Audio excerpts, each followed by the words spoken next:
আলো জ্বালান, কে যেন আমার হাতটা সাইপা ধরছে। সারান, আমার হাত পুইলা যাইতাছে, তাড়াতাড়ি সারান। কি হইল করিম? দাঁড়াও দাঁড়াও, আমি জ্বালাইতাছি। কিন্তু এই দেশলাইয়ের কাঠিটা তো জ্বলে না। ভাইজান, ভাইজান গো, কমরের দিকে তাকান। বিদ্যুতের এক ঝলকানি আলোয় তারা একটা ভয়াবহ দৃশ্য দেখল। কাফনের লাল সুতোর সেলাইগুলো একা একাই ছিঁড়ে যাচ্ছে, আর লাশের মুখটা ঢাকা থাকলেও সেখান থেকে মানুষের গোংরানির মতো নয়, বরং কোনো হিংস্র পশুর মতো গড় গড় শব্দ বের হচ্ছে।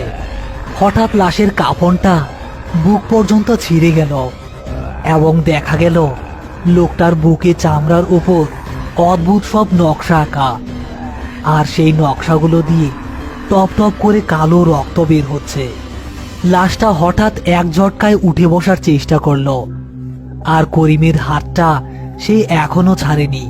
করিম প্রাণপণে হাত ছাড়ানোর চেষ্টা করছে, কিন্তু লাশটার শক্তি যেন 10টা মানুষের সমান। রতন, কোদালটা দে, কোদাল দিয়া বাড়ি মার এটার হাতে, তাড়াতাড়ি। এইটা মানুষ না, এইটা আস্ত একটা শয়তান। ইয়া আল্লাহ গো, মাফ কইরা দেও আমারে।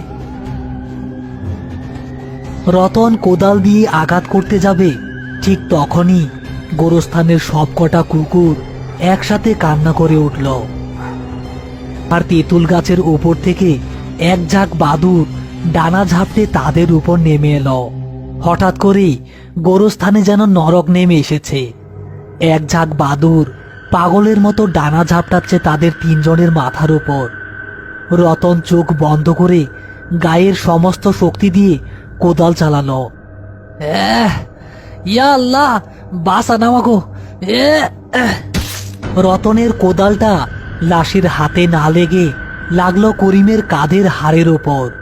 একটা বিকট শব্দ হলো, যেন কোনো শক্ত পাথরে লোহা বাড়ি খেয়েছে। কিন্তু এই আঘাতেই কাজ হলো। লাশের হাতটা ঝটকা দিয়ে করিমের কবজি ছেড়ে দিল। করিম ছিটকে পেছনে পড়ে গেল। জব্বার ভাই, জব্বার ভাই দোয়া পড়েন, জোরে জোরে দোয়া পড়েন। এইটা সাধারণ মরা মানুষ না।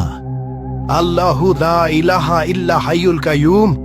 রতন, ভয় পাইস না, কোদাল দিয়া ওরে কোমরে ধাক্কা দে। আল্লাহু লা ইলাহা ইল্লা হাইয়ুল কাইয়ুম। জব্বার আলীর দোয়ার আওয়াজে বাতাসের শো শো শব্দ যেন আরো বেড়ে গেল। লাশটা এবার পুরোপুরি উঠে বসেছে।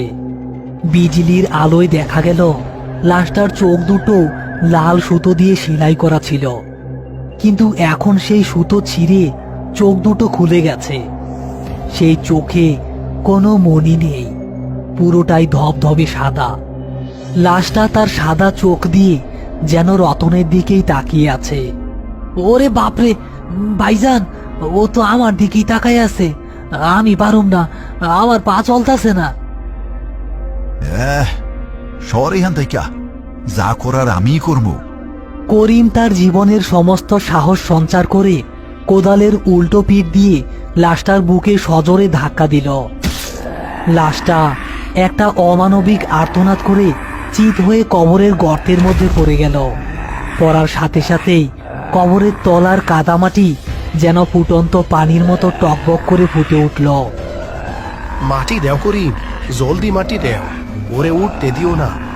এইটা খুব পরিকালাম করা লাশ। শয়তান রে দিয়া এর শরীর বাঁধাই করা ছিল। লাল সুতা ছিঁড়ছে বইলাই তো শয়তান ছাড়া পাইছে। বিসমিল্লাহ, বিসমিল্লাহ, বিসমিল্লাহ, বিসমিল্লাহ, বিসমিল্লাহ। তারা 3 জন প্রাণপণে মাটি ফেলছে, কিন্তু কবরের ভেতর থেকে মাটিগুলো বারবার বাইরে ছিটকে আসছে। মনে হচ্ছে কবরের ভেতরের কেউ মাটিগুলো লাথি মেরে সরিয়ে দিচ্ছে। মাটির নিচ থেকে একটা গোংরানির শব্দ ভেসে আসছে।